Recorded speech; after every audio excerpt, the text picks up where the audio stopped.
Hello, I'm Terrence McNally, and welcome to Free Forum. I went on a hiatus from new interviews almost 2 years ago, and I broke that hiatus 2 weeks ago with a show of reflections on the election and the path forward. And I couldn't resist again this week following the inauguration of Donald Trump and the millions around the U.S. and the globe who marched yesterday. I'll be joined today by Drew Dellinger, Richard Eskow, and Mark Hertzgaard, three writers who've joined me over the years and who each have a valuable perspective on politics and life in these challenging times. I only decided to do this 2 days ago, and given the power and the importance of the marches on Saturday, I, of course, reached out to a number of women, but none were able to join us, so it's me and three guys. I apologize, but that's the way we're going to have to roll today. Prior to the last few weeks, I've been digging into the archives of over 15 years to stream one of the best of my earlier interviews each week on the Progressive Voices Network on TuneIn on Saturday and Sunday nights. And then podcasts of years of interviews are available to listen to anytime, anywhere on iTunes and at my site, terrencemcnally.net, or aworldthatjustmightwork.com. They're the same site. And on Freeforum, we've always explored the lives, the work, the ideas of individuals that I believe have pieces of the puzzle of a world that just might work, based on the fact that I believe we can do better, and I want to find out how. So first, I want to give you some thoughts about the inauguration and the marches. I did not watch the inauguration, though I caught a few clips on TV and online. No big surprises, except if it remains a surprise that he keeps being Donald Trump and doesn't change himself into President Donald Trump. American carnage, and that whole tone cribbed from his rally speeches. Perhaps the most alarming and noted thing was his declaration of only America first, America first. And it strikes me this is a projection on Trump's part. He's now made the country as narcissistic as he is.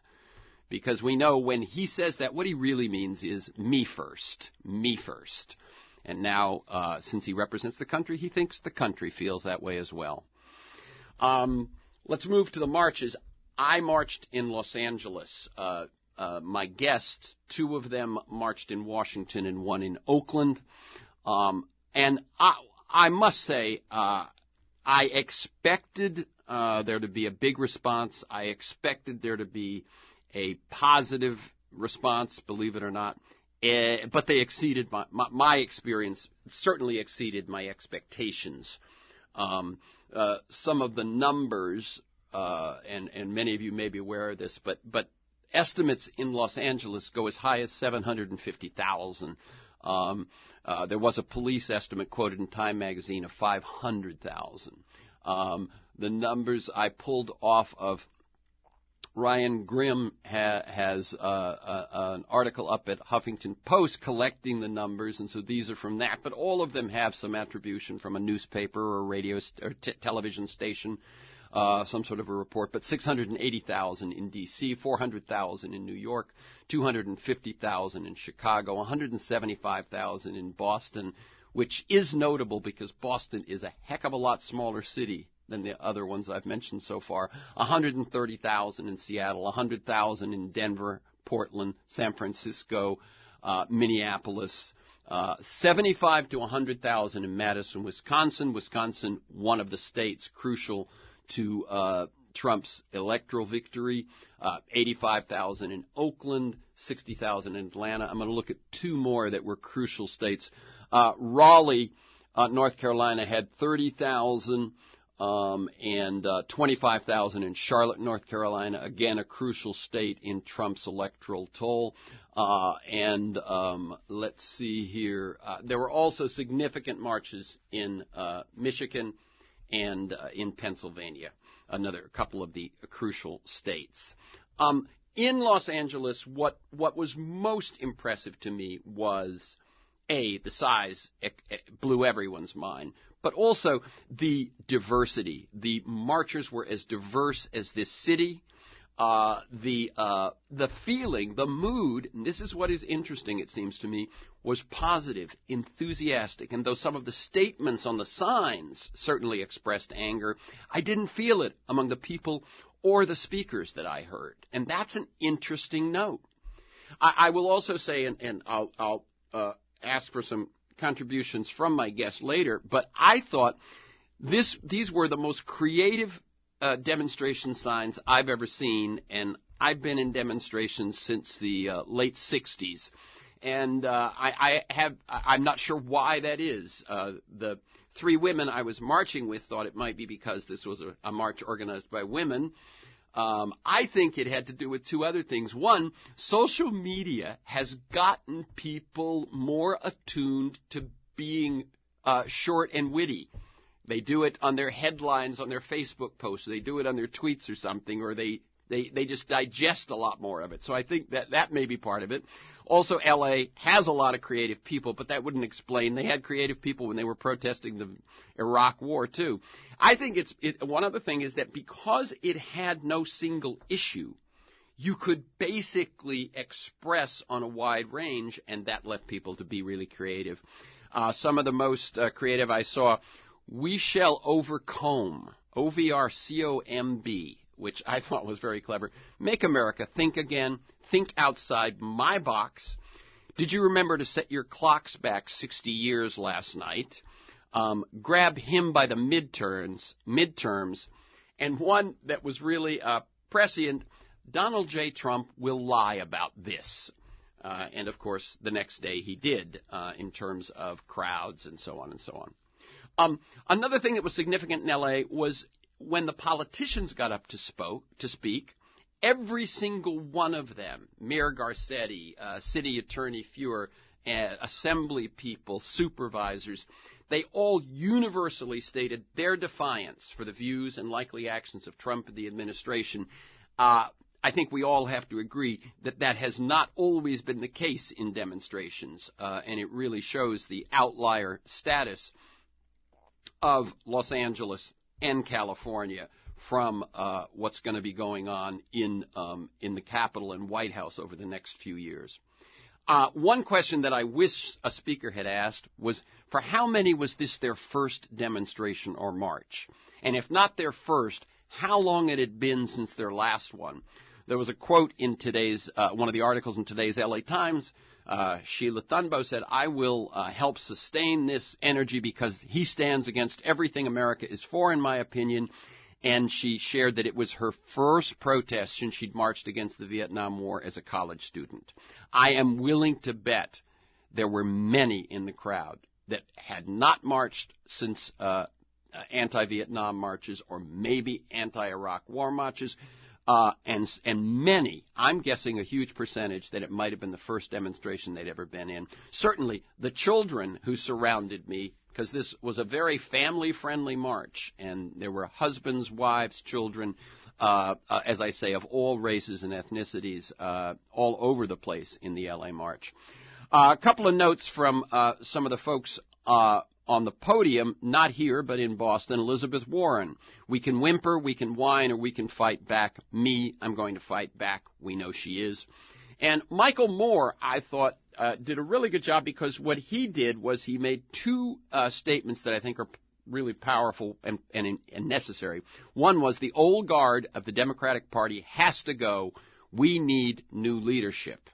And I think that is very clear after this election, whether one looks just at the presidency or on down through the Senate, the House, and state legislatures.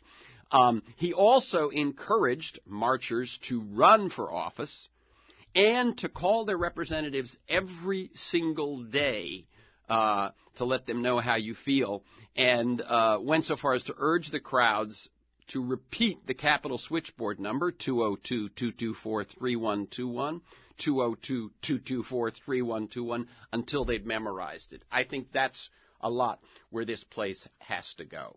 A couple of other thoughts. This was started by one woman who posted to her Facebook page, election night, I believe, why don't women, she sent it, I think, to 40 people, why don't women have a march, or we should have a march right after the inauguration. And then it grew from that to what it turned out to be 66 countries yesterday, over 600 cities in the U.S. This shows the power of social media and the power of the people. And just one last note before I bring in my guests. I saw Cokie Roberts the night before on, I'm not sure what show, I'm not sure what network she's with right now, I'm sorry, but she criticized the march prior to their taking place because they didn't have clear demands. She felt that they should have a clear demand. My sense is that would be a criticism in 6 months, maybe. But right now, what this was it was a statement that said, we are here, we are not resigned to this election, we are not going to take this sitting down, we are here, we're responding, and depends what he acts on, depends what he chooses to act on, we are ready. Courage Campaign, in their phone call very soon after the election, said basically what they were attempting to do with Courageous Resistance in the state of California was to have many thousands to millions of people willing and ready to be mobilized at any moment when that is necessary, when a particular bill comes up, when a particular action is being talked about. And I think that is what we're doing, is we are getting millions of citizens to re-enroll in activism. I will also talk with my guest later about a notion I talked about 2 weeks ago, and which has been rolling around in my mind for months and then really crystallized with the election, which is this notion of 60s 2.0, the best of the 60s, meshed with modern technology in a cross-generational, cross-issue rebirth of activism in this country. And I think to some extent that's what yesterday was. And as I said, I saw many quotes in the papers and in people I spoke with where it was, I haven't done this since the 60s. I haven't seen this since the 60s. This is going to be an interesting time as we move forward. Okay, I'm going to bring in my guest now. Richard R.J. Eskow is a writer. He's host of the syndicated radio show The Zero Hour, and formerly one of Bernie Sanders' writers during his presidential campaign. Welcome again to Freeform, Richard. Thanks. It's great to be back. Okay.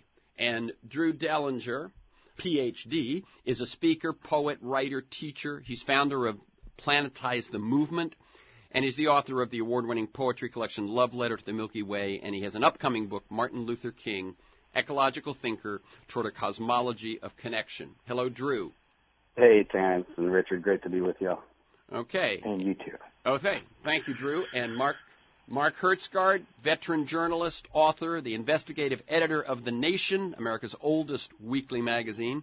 He's also the author of 7 books, including Hot, Living Through the Next 50 Years on Earth, and one that I think people will be referring to, during the term of Donald Trump, On Bended Knee, the Press, and the Reagan Presidency. Thank you for joining us, Mark. Very good to be here, Terrence. Okay. So my first question, and let's do it in the order I introduced you, just for simplicity's sake. Where did each of you participate in the march Saturday, and some initial thoughts about what happened and what it might mean? Richard Eskow. Well, I was in Washington, D.C. My first demonstration, by the way, was in 1969. I felt there was the moratorium, the March on Washington, and I felt there was a strong similarity of energy there. I was also at the inauguration the day before and the counter-protests, and there was something to the theory of collective energy, because even though the weather was just as gloomy and so on, there was, the minute I walked out the door in Washington, I could feel the difference. And once I got to the demonstration, I felt there was humor, there was warmth, there was solidarity in the human sense of the word, of people feeling like one community, as well as political solidarity. It exceeded all my expectations. Some of the demonstrations the day before were very nice too, but there was something about the size and the nature of this event that I thought was truly inspiring. Okay. Drew Dellinger.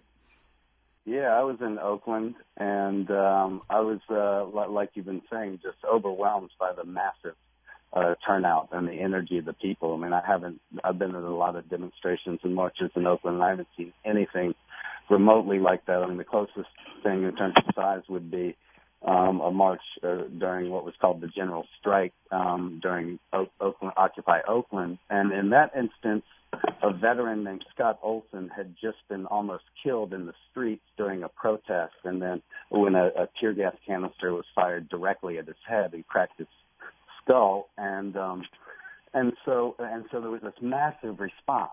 And then, I think back to the civil rights movement, and the Selma campaign and the whole Selma to Montgomery March and that victorious, eventually voting rights campaign, that emerged from, the murder of Jimmy Lee Jackson. So when the people have been injured, when there's been an injury to the people, that's when we see often these overwhelming responses. And I think the turnout yesterday all over the nation, all over the world in huge numbers shows us that there's been an injury to the people. There's a way in which many people, communities, and our collective psyches were feeling injured from the racism, the hatred, the bigotry of the campaign. And many of us were hoping that there was going to be an overwhelming response on repudiating that kind of hatred and bigotry and division on November 8th. But it turned out that the overwhelming response came yesterday. Mm-hmm. Mark Hertzgaard. I believe you were also in Washington, and some of your response. Yes, I was in Washington covering the Protest March for the Nation magazine, and I must say that does give me one advantage over pretty much all of the people who were commenting on it on CNN and CBS and all over the weekend. I was actually at the rally that we were supposed to be covering. And I would say, having covered many protest marches and rallies over the years, that this was by far the biggest. In fact, I think it was very possibly the Washington protest march alone. We saw very possibly the single largest political demonstration in United States history in Washington on Saturday. And if you combine the Washington event with Los Angeles, where you told me, Terrence, that the police have been saying 500,000 demonstrators in Los Angeles and in New York and Chicago and all the other cities. Saturday was certainly, without question, the largest day of political protest in United States history. And that deserves saying, because you're not hearing that coming out of the mainstream media. There is recognition, I think, that the numbers were very large, but the magnitude of it is very, very striking. That's the first point. And then second, it's not just that the opposition to Trump is very big. It's also that it is fighting back and defiant from the very first day in office. This is not a repeat of George W. Bush's presidency, for example, where it took a while for the protests against the president to take form. This is the very first day. In fact, some of the one of the most memorable chants that I heard yesterday in Washington went, "We're not going away. Welcome to your first day. We're not going away. Welcome to your first day." So what that tells me is that, Donald Trump is going to have people in his face, not just in opposition, but in his face as he goes forward. And if he does, in fact, try to implement the agenda that he promised in the campaign, he has a real fight on his hands. Okay. I agree with all of what you said. I think the one thing that is interesting, and I assume you all found it interesting as well, was that as angry as we are, as upset as we are, as frustrated as we are, rightly so, the feeling was very different. I go back to Vietnam, anti-Vietnam protests, and probably starting a couple of years before you, Richard, because I'm probably a little bit older. But the positive feeling, almost joy and enthusiasm that was in the crowd. What do people make of that? Who wants to go? Well, I guess I'll go first. This is Richard. Yeah.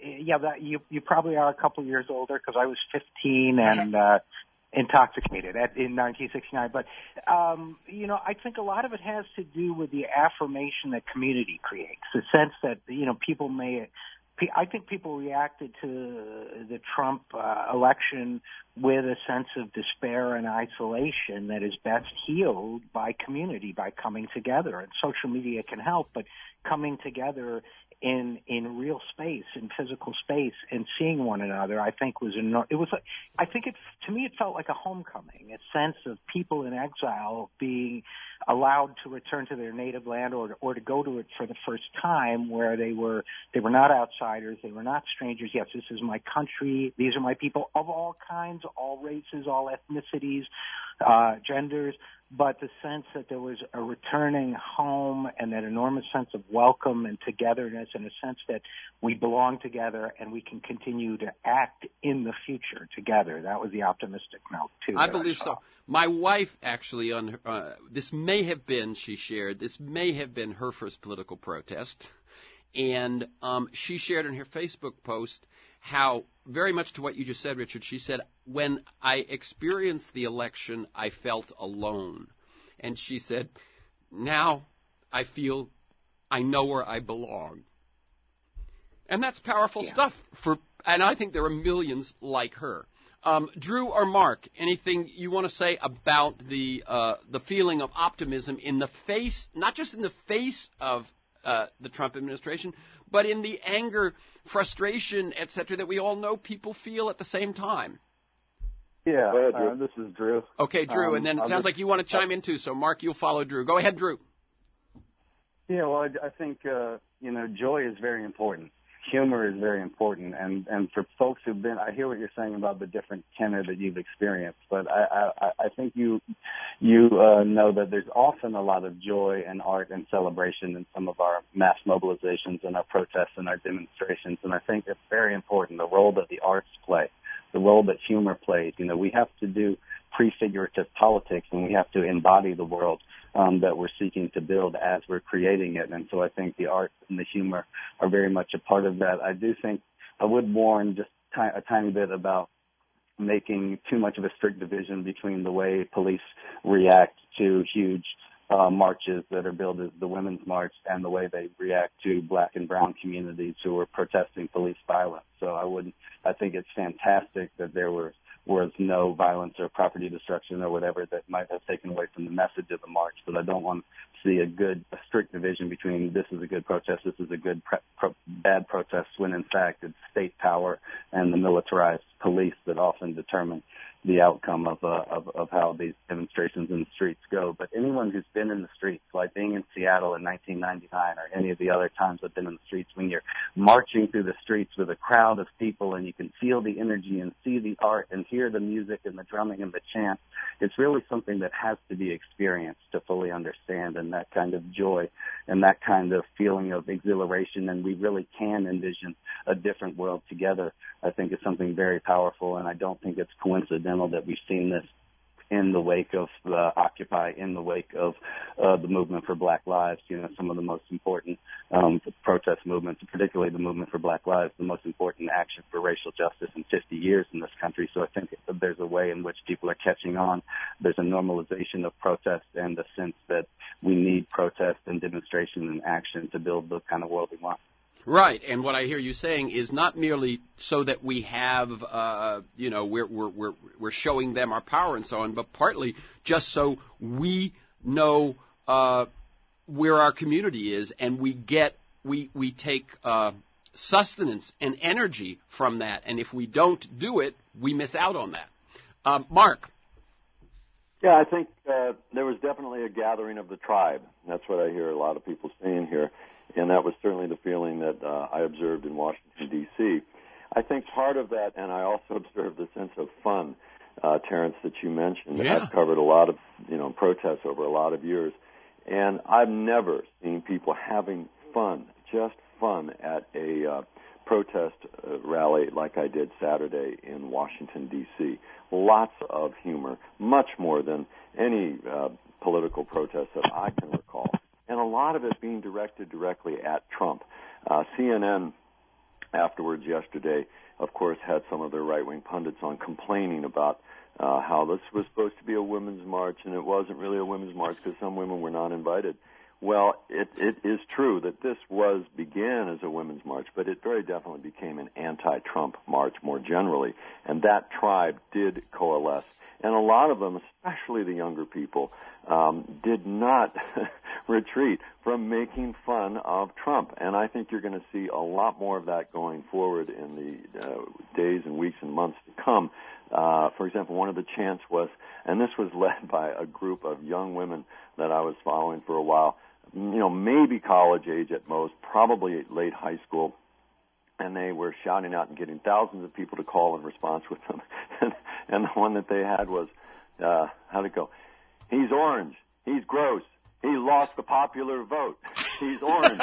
He's gross. He lost the popular vote. And, of course, people were guffawing and laughing. And I walked for a while with a couple of people who had a banner, big banner, that thousands of people were reacting to, and the banner had a caricature cartoon picture of Trump, and then it said, "Just say no to the groper-in-chief." And people saw this, and thousands of people, and there were countless examples of this. So I think that is going to happen. I think people can have at least they have an instinctive sense, I imagine, that it really gets under Donald Trump's skin. And I think you're going to see a lot more of that going forward. I think part of it was finally that this was a rally that began out of and was at least titularly celebrating women's rights and women standing up. And I think that had a sense that was partly to do with the greater sense of artistic and humor and outfrontedness. Just wearing pink hats. I mean, that's a pretty funny thing to do right there. So I think that's hopefully that is going to continue. And that was also the final very striking message coming out of that rally. These people are not going away. They are coming back. They will keep coming back as long as they have to come back to make their point. And I think if I were the people inside the White House now, I would be paying attention to this. Yeah, interesting. I know that Trump made, as far as I know, has made almost no comment. He tweeted a couple of times, first one derogatory, the second one respectful. Someone got to him, but has not reckoned with, as you say, Mark, probably the largest day of political protest in the history of the country, one day into his administration. But, Terence, also, let's be honest, he's not being forced to reckon with that by the media. The media is not calling this the biggest political demonstration in U.S. history. They are missing the story here. They were still covering an Inside the Beltway story yesterday about Trump with a tiff with the CIA. That was not the story, guys and gals, my fellow colleagues in the American media. You just witnessed the biggest day of political demonstration in our history, and they managed to miss that story. Yeah. No, I think you're right. So as you say, he's not being pushed to that. This I think will come. Let me turn again. Speaking of the media, I picked out one story in today's L.A. Times by Kathleen Decker. She had the lead article on it, and about she talks about the size. She quotes some of the people and so on, and then she says this, and I'm going to read it, and I'm going to ask you folks to work with me to answer her questions. She quotes Senator Kirsten Gillibrand of New York. This is the moment of the beginning of the revival of the women's movement. Now, let me say, I would say that to me it felt like, and certainly it's my hope and my intention, that not just the women's movement, but the people's movement, that this is the rebirth of people's action, that my experience yesterday led me to feel that when I saw in what numbers we came out across the country, that we'd been like a rubber band that has been stretched and stretched and stretched. And once it's released, it goes further than it started. In other words, I sense, and this is certainly my hope and my intention, that we will not just resist the actions of Trump as an administration. We will go way beyond that, that from that we will look back at January 21st, 2017, as the beginning of a movement that took us well beyond the status quo and finally took us toward the kinds of actions and policies that we all believe America deserves, whether it's in terms of health care or climate change or education or justice or,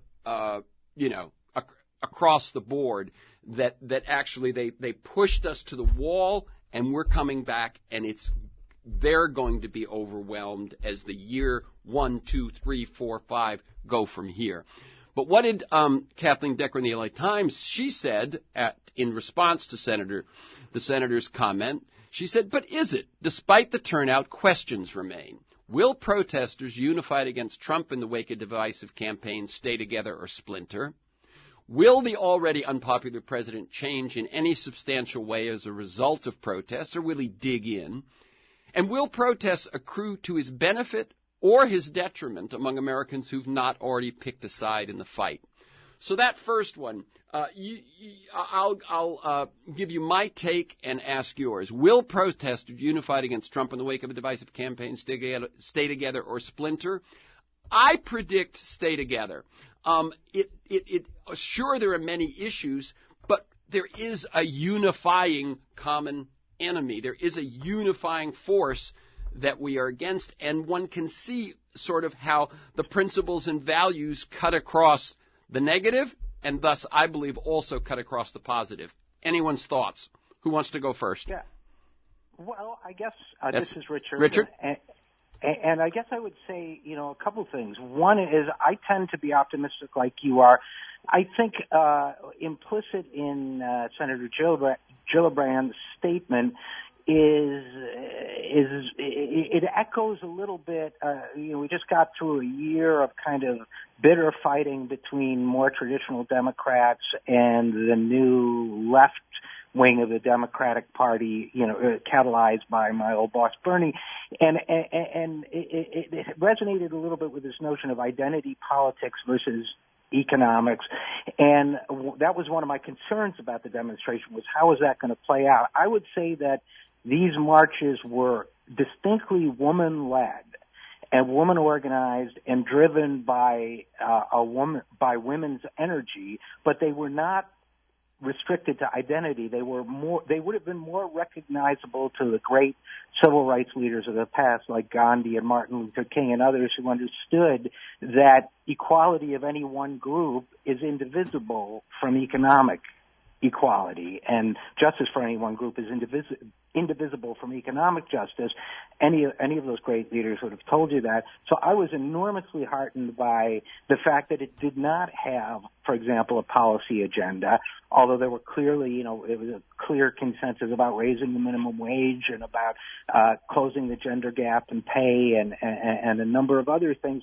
It was really about, again, building a community, building a consensus going forward. And I think that provided that this movement can catalyze action, political and electoral and issue-oriented in the future, I think this was a perfect time to affirm the sense of community and not get down into that level of specificity. So that fact gave me a lot of hope.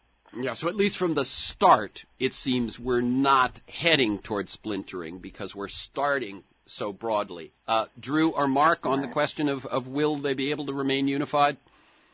I'll just quickly say, I think it will remain unified. I agree, but I think not having a 10-point policy platform right now is perfectly appropriate. And I think it will stay unified. I think the question is, what does it mean to stay unified? What are the effective structures of action to actually create, policy and social changes and to reach political goals? How will that be achieved, and what will be the organizations, the networks, the structures of action that can channel this massive energy? But I do think it will stay unified, if for no other reason than the outrages from the Trump administration will continue.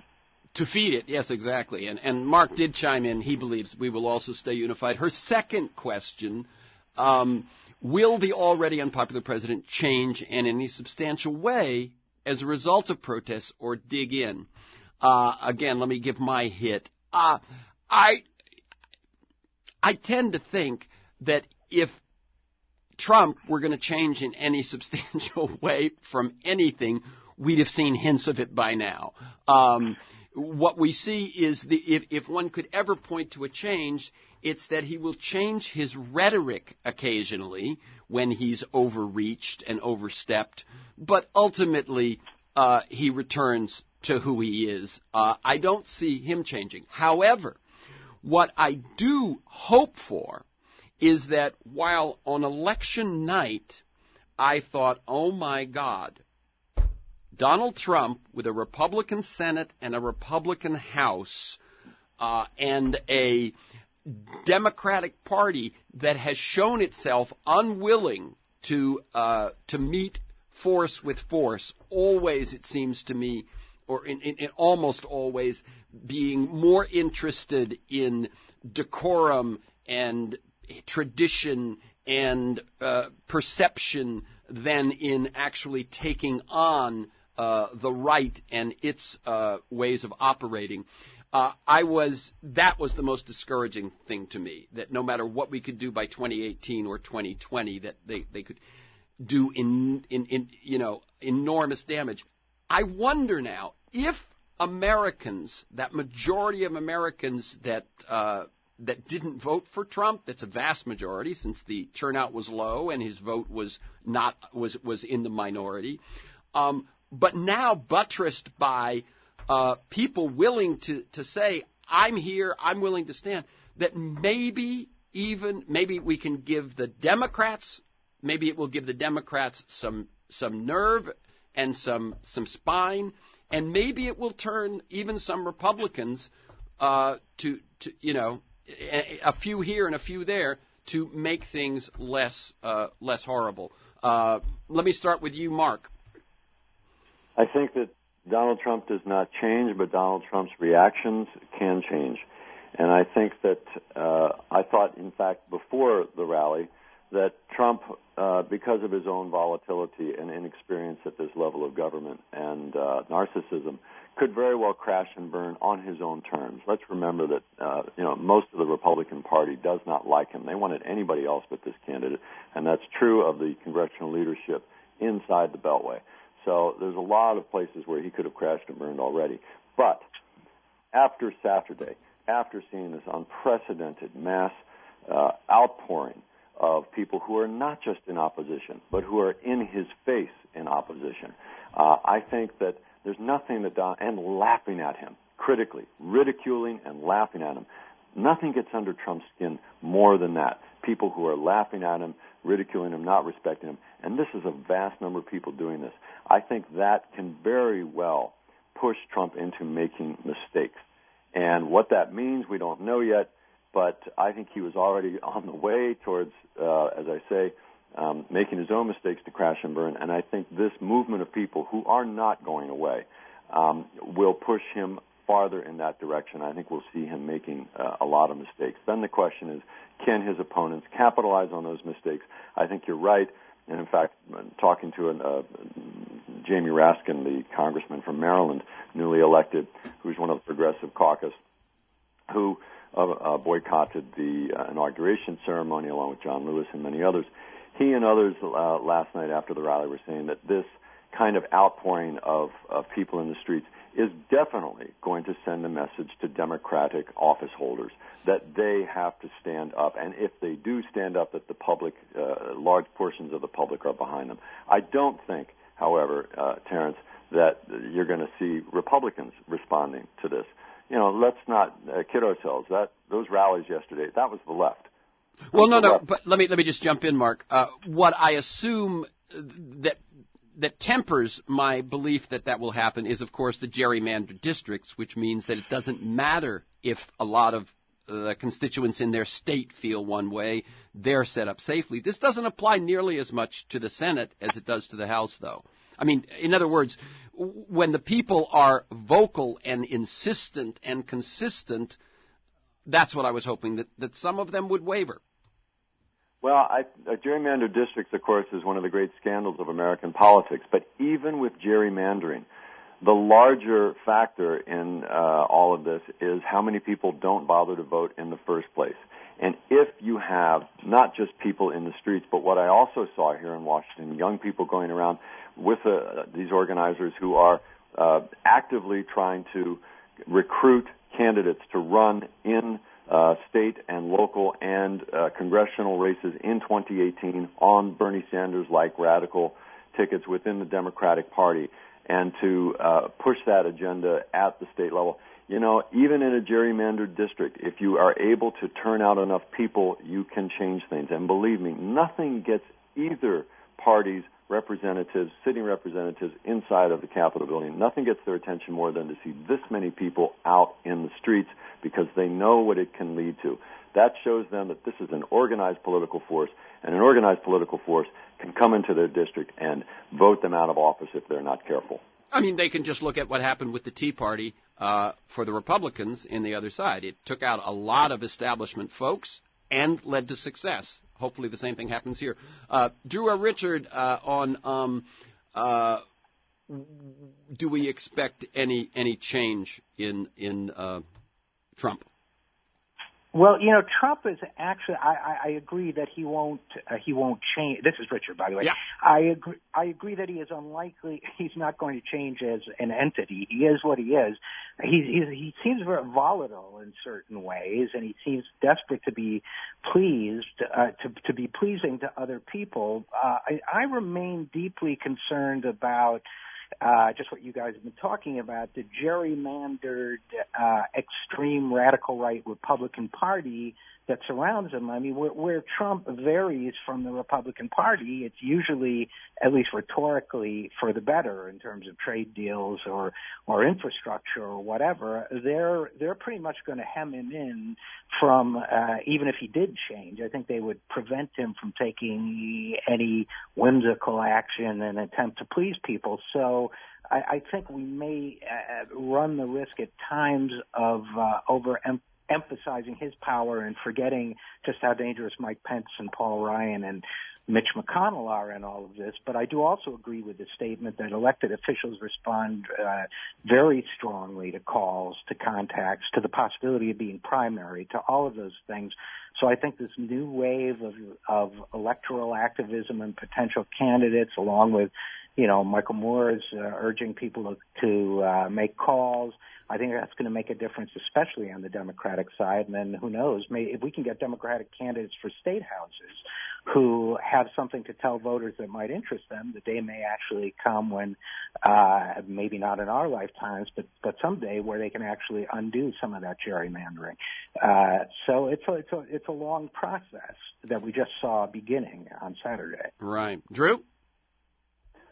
Yeah, I agree. Trump won't change, but I think we're still getting a handle on what Donald Trump as a presidential administration even means. And so it's not clear, is he going to be listening to Paul Ryan, or is he going to be listening to Steve Bannon? Is he going to be listening to General Mattis, or is he going to be listening to General Flynn? Yep. And so I think this is a whole very complex, complicated, mixed bag. I love what Mark said about how, his erraticness and his need to be loved can cause him to make mistakes.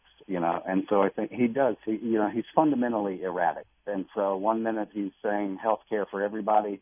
The next minute, he's attacking a business or could be starting a war. So it's a very dangerous situation. I think we have to operate on two tracks, which is one, that Trump may be forced, something may come up. There's probably more than enough that could force him to resign in some kind of normal universe, and that could come out any day. And we need to keep pressuring and keep calling for a real investigation and keep encouraging whistleblowers and leakers and people that have information, et cetera, et cetera. On the other track, though, I think we have to be prepared for the idea that the Republicans will do nothing to put him in check in terms of impeachment proceedings. We may need to elect a Democratic House of Representatives to introduce articles of impeachment and a Democratic Senate to remove him from office, and that there will be no real accountability for Trump until that happens. But it's also not clear how much of this agenda he's going to get through and whether Paul Ryan's really going to be pulling the strings and calling the shots. I totally agree with you on there's what I call a ruthlessness gap between the Republican Party and the Democratic Party. There's a ruthlessness gap. And I'm not encouraging Democrats to imitate Republicans exactly, but if they don't start understanding this ruthlessness gap, understanding what kind of fight they're in, they're going to keep getting rolled. And, the Merrick Garland appointment, stealing President Obama's Supreme Court appointment, is the perfect example of this. So I think we need a lot of pressure, both inside and outside, and the street pressure builds the spine of the Democrats. It builds the political pressure, and we need to keep pushing on all levels. Yeah, there was an op-ed by three of the folks behind the group Indivisible that some of you or all of you may have seen, which said the Democrats have to act more like the Tea Party and have to look to that as a model. And I think, yes, with differences there will be, but I think that model of insurrection in a way from outside the Beltway leading to change within the Beltway. One of Obama's last bits of counsel, I forget whether it was in his press conference or his farewell speech, was get a clipboard. And what he meant was get a clipboard, start collecting signatures, run for the local school board, run for the local council. This is the way it happens. Also, where 2010, I think, was the most critical, perhaps the most critical error in the Obama administration, not channeling the enthusiasm of 2008 into an activist movement to win the 2010 midterms, or even to vote in the 2010 midterms, cost us so much in terms of the redistricting. Now, 2018 is a chance to change that. And so that in 2020, the shoe is on the other foot, and it is democratically, hopefully, Democrats with spines actually in the driver's seat instead of Republicans with Tea Party leanings. Let me share with you something that I mentioned earlier, and it's something that's been rolling around in my head for a while. I mentioned it in that previous live show I did a couple of weeks ago, but I would love to get your response to it. And it's this notion that I've been thinking about actually for a couple of years of 60s 2.0. When I first started thinking about it, I was noticing that young people were not nearly so into consumption as the American corporate structure hoped they would be. They were not nearly so needing to get a car, needing to buy a home, needing to throw their life balance out of whack, in pursuit of financial gain. Not to say that there aren't some of them who are young tech billionaires, but that there's a culture that seems to bring back some of the values of the 60s. And then you add to that the move for LGBTQ justice, black and racial justice, et cetera, et cetera. Just a real sharing of the values, but the difference being having the technology now to actually make a sharing economy work. Not again that there aren't things we've got to do about the sharing economy, so that it doesn't just become a billionaire builder where we're all serfs and our sharing is making billionaires while we get nothing, but that there is this notion that the technology allows you not to buy a car, not to use as much fossil fuel, not to be as much of a consumer, et cetera, to work in a way that might have more balance. And then the second thing that's different is that when the young people of the 60s said, we have a new vision, we have new values, we want a new society, whether it's civil rights or anti-war or the environment or women's rights, et cetera, there was very little support from previous generations. In this case, there are those who were the originals 60s generation, and there were all those in the generations in between that actually hold similar values. And it seems to me a cross-generational, cross-issue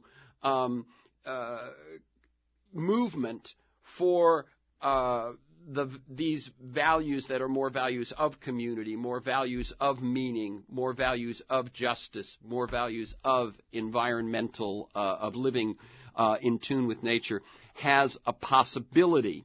And I felt that this vision made sense before the election, and now I began to think was necessary, and then after Saturday, I think maybe possible.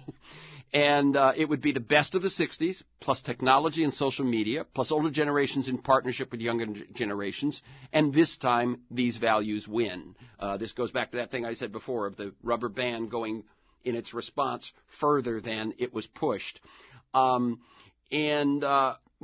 It's time for a national movement that brings together individuals and organizations, as I said, across issues, geography, generations, color, and class, organized perhaps around a vision at least, but perhaps a handful of declared goals, and dedicated to supporting each other with funding from those who have it, with strategy from those who have experience, with wisdom from those who've been around, with tech savvy from those who have that, with street actions from those who are willing to do that. And as of Saturday, we know there's lots more than we thought. Do any of you, or I'd love to hear from each of you, on whether you think this is just an observation or whether there's something of value in utilizing this perspective. Richard, you're the one that goes the closest back to that original generation. What's your thought? Well, one of the quotes that struck me in this campaign this year was when Hillary Clinton met with some Black Lives Matter protesters and said to them, "I don't believe you change hearts, you change laws."